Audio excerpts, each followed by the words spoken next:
How to return Temu items. Hi everyone, welcome back to the channel. In today's video I'll guide you on how you can return items on Temu, so make sure to watch the video till the end.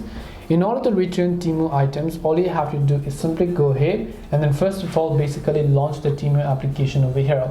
Let's say you purchased something that you don't really like and then you would like to return it. All you have to do is after you launch the Temu app, you want to make sure to tap the U option from the bottom right of the screen. Once you tap the U option from the bottom right of the screen, you're basically going to be landed on this page over here.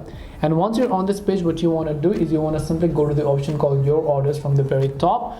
Once you go to the Your Orders from the very top, you'll be able to see all of the orders that you've made on the Temu app so far. You just need to select the specific order that you would like to go ahead and then cancel it. So just go ahead and look for the specific order that you want to cancel.